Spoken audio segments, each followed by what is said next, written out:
Hi, I'm Kanan Raman. I'm the co-founder of Daily 9.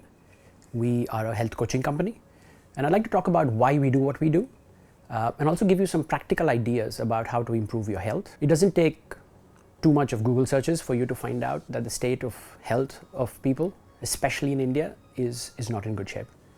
Let's look at a couple of numbers.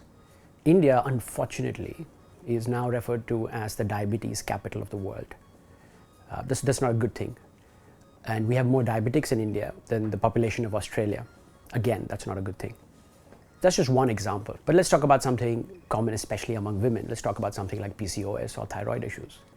Now, in 2018, more women in India were diagnosed with PCOS than the US, the UK, China, and Australia combined. Again, that's not a good thing. But these are statistics, right? But let's talk about what else we know about what does the average Indian's food look like.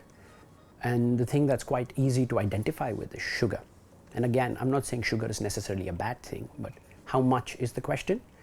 And data from 2018 tells us that the average Indian consumes more than 10 spoons of sugar in a day, right?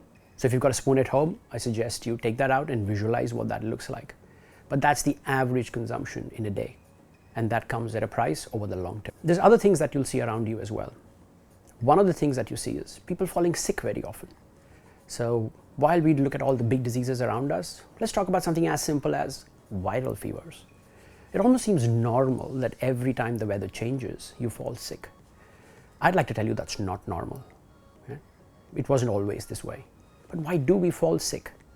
Because our immunity is not what it used to be. What is immunity? Your defense from bugs around you. And that's why children fall sick, because your immunity, their defenses are low. But as adults, we really shouldn't be falling sick multiple times a year. That's a message that something isn't right. That's a sign from your body that you need to look after it while you still can. And these are small warning signs that we really suggest you think about. So what can you do about all of this? Let me start by what you shouldn't do. Right? First, do not look for a magic solution. I know it's very, very tempting to find that one answer or that one magic pill that will make all of these problems go away. It doesn't exist. And one of the things that we see a lot around us is people trying some very extreme diets. And I'd like you to ask two questions every time you come across a diet. Question one, can you do it for a year? Not a week, not 4 weeks, not 6 weeks. Your body can suffer a lot for 4, 6, 8 weeks. But the question you should ask is, can you do it for a year? And if your first reaction in your gut is, of course not, then don't do it.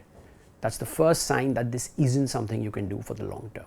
So that's point one, can you do it for a year?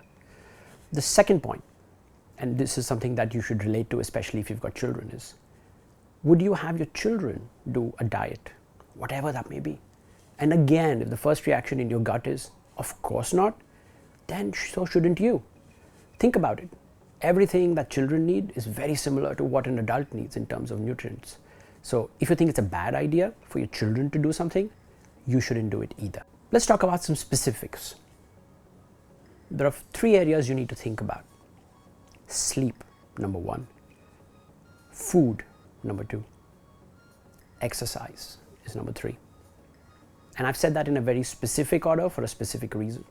Sleep really does come first, above all else.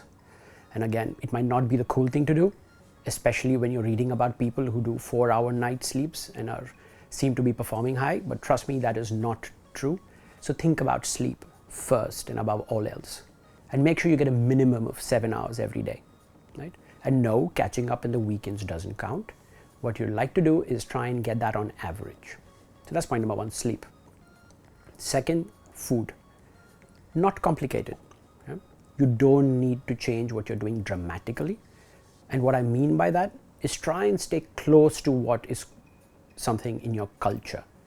So you don't have to go start buying foods from the Western world or spending a lot of money going to that organic store for imported goods. Stay close to traditional foods and foods that you recognize. Right? You might have to change the balance of those foods in terms of reducing carbs and increasing the amount of vegetables you have. But the primary point I would like to leave you with is stay as close to your culture as possible in terms of the foods you eat. So that's the second point in terms of food. And the third point is around activity. And the primary point I would leave you with there is move more. And I suggest you think of it as play, not as exercise, because we see that when people think of activity as exercise, they sort of overcompensate with food thereafter. So mentally think of something you enjoy and think about it as play. Now, the big thing that people don't do right is setting realistic goals. So if it comes to exercise, most people would start with, I'm going to start 45 minutes of workout from tomorrow.